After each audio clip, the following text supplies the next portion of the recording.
जी। तो ह्यूमिडिटी बढ़ रही है, गर्मी बढ़ रही है, क्या कुछ करना चाहिए जो लोग घर से बाहर निकल रहे हैं? डॉक्टर डीके गुप्ता भी हमारे साथ है। डॉक्टर साहब, आप बताएं, जो एक आम इंसान घर से बाहर निकलने को मजबूर है कि काम के चलते या किसी अन्य कारण, इस दौरान जो अभी जैसे कि यहाँ पर महेश जी ने भी कहा, मान लो 45 डिग्री टेम्परेचर है लेकिन फील लाइक 50, उससे भी ज्यादा महसूस हो रहा है, क्या करना चाहिए?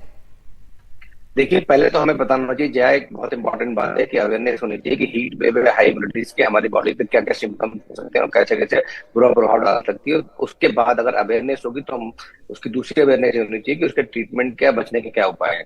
तो अगर हम सिम्टम्स के लक्षण की बात करते हैं तो अगर बहुत सारा पसीना आ रहा है, डिहाइड्रेशन हो रहा है, थकावट हो रही है, कमजोरी आ रही है, वीकनेस हो रही है, डिजीनेस से चक्कर आ रहे हैं, सर दर्द हो रहा है, जी मिचला रहा है, उल्टी हो रही है, दस्त हो रहे हैं, लूज मोशन हो रही है, वॉमिटिंग हो रही है, मसल में क्रैम्प स्पाज्म हो रहा है, स्किन आपकी पेल हो रही है, फ्लश हो रही है, किसी को एंजाइटी बहुत ज्यादा हो रही है बिकॉज अब उसकी वजह से रैपिड हार्ट बीट हो रही है, गर्मी में एक्सपोजर, उसको ऑलरेडी कंफ्यूजन और डिसोरिएंटेशन हो रहा है। कभी कभी सीरियस सीरियस जो केसेस होते हैं जिसमें हीट वेव बोलते हैं, हीट स्ट्रोक बोलते हैं, उसमें हाई ग्रेड फीवर होता है 104 105 डिग्री, साथ में fainting, loss of consciousness, seizure, दौरे पड़ना, इवन सीरियस केसेस में डेथ भी हो सकती है। और लास्ट ईयर देखा गया कि हर महीने, इन 3 महीने में, अप्रैल मई जून में हर रोज एक दो लोगों की डेथ हो रही थी because of heat wave, high immunity की वजह से।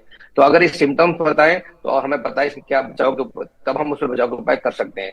प्रिवेंशन सबसे इंपॉर्टेंट क्या है कि एक तो हमें बचना चाहिए 10 से लेकर शाम के 4 बजे तक बाहर जाने से। ये सबसे ज्यादा हाई मतलब टेम्परेचर टाइम होता है, इसमें अगर आप बाहर जाते हैं तो हीट स्ट्रोक के चांसेस बढ़ जाते हैं। दूसरा, पानी खूब सारा पीना चाहिए, इससे हाइड्रेटेड मतलब खूब सारा, प्लेंटी ऑफ फ्लूइड्स रहना चाहिए, चाहे वो नारियल पानी है, जूस है, ठंडा पानी है, नींबू पानी है, शिकंजी है या छाछ है, जो भी फॉर्म में आपको लिक्विड मिलता है उसको आप इनटेक बढ़ा दें। दूसरे कौन से लिक्विड्स नहीं लेने भी बहुत इंपॉर्टेंट है।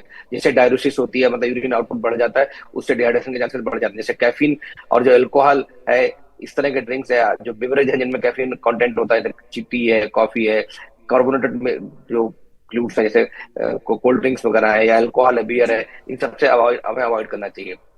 खास करके जितने लोग हैं, स्पेशली छोटे बच्चे, इन्फेंट हैं, न्यूनेट हैं, टोडलर्स हैं, प्रेग्नेंट लेडीज हैं, या जो सीनियर सिटीजन हैं जिनको स्पेशल कंडीशंस लाइक अस्थमा है, सीओपीडी है, हार्ट अटैक के पेशेंट्स हैं, हार्ट फेलियर के पेशेंट है, डायलिसिस है, किडनी ट्रांसप्लांट के पेशेंट है, कैंसर, जी। एचआईवी, तो जिनकी इम्यूनिटी कंप्रोमाइज है, जिनको डिहाइड्रेशन ज्यादा जल्दी हो सकता है, उन लोगों को और ध्यान रखना चाहिए, वो बाहर ना निकले। कोई सी भी स्टर्नोस एक्सरसाइज हमें बाहर नहीं करनी चाहिए। कपड़े हमें लाइट पहनने चाहिए, लूज फिट पहनने चाहिए। बाहर जाए तो हैट्स का, सनग्लास का और सनस्क्रीन जरूर लगा के जाएं। तो ये बहुत इंपॉर्टेंट है बिकॉज इससे आपकी स्किन प्रोटेक्टेड रहती है और डायरेक्ट सन एक्सपोजर से बचते हैं। एक बात और इम्पोर्टेंट जी। है, अगर ऐसे सिम्टम्स आते हैं तो तुरंत उस व्यक्ति को हमें अच्छा कूलर, जो ठंडा वाला एरिया वहां पे मूव कर देना चाहिए, और वहां पे जहाँ पे अच्छा खासा वेंटिलेशन हो, पंखा हो, कूलर हो, एयर कंडीशनिंग हो, तो उसकी तुरंत टैप स्पंजिंग करनी चाहिए नॉर्मल पानी से या ठंडे पानी से। अगर पर समय मिलता है उसके कपड़े निकाल के उसको नहला से शॉवर दे सकते हैं। उसे अगर पेशेंट अच्छा कॉन्शियस है तो उसको प्लेंटी ऑफ वाटर और फ्लूइड देना चाहिए। अगर अनकॉन्शियस है तो तुरंत हेल्प मांगनी चाहिए, नियर बाई जो भी हेल्थ केयर फैसिलिटी है वहां शिफ्ट करना चाहिए। तो ये सब चीजें हैं डॉक्टर जो गुप्ता, बेसिक हमें जी इस डॉक्टर समय। गुप्ता, यहाँ पर एक सवाल जो है, बहुत से युवा हैं या बहुत से लोग जो फिटनेस फ्रीक है, जिन्हें वॉक करने की आदत है, चाहे शाम या सुबह, या फिर कुछ लोग जिम जाते हैं, इस मौसम में उनके लिए आप क्या सलाह देंगे?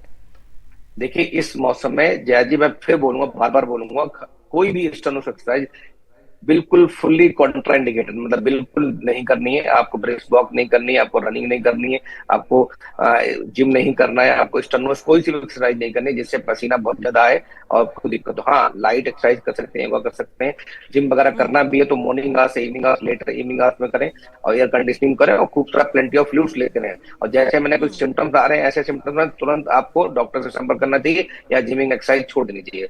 वैसे तो मैं यही कहूंगा, इस समय हमें एक्सरसाइज, जिमिंग नहीं करनी चाहिए। जहां है तो जहां है, और किसको क्या प्रॉब्लम हो सकती है कहना बड़ा मुश्किल है जी। बिकॉज सबकी बॉडी अलग अलग होती है। तो हमें prevention is better than care. तो हमें जो भी मैंने बचाव के तरीके बताए, इनका बिल्कुल ध्यान रखना चाहिए हमें। जी, बहुत अहम जानकारियां आपने दी है, लक्षण भी बताया और क्या कुछ किया जा सकता है, और साथ में आपने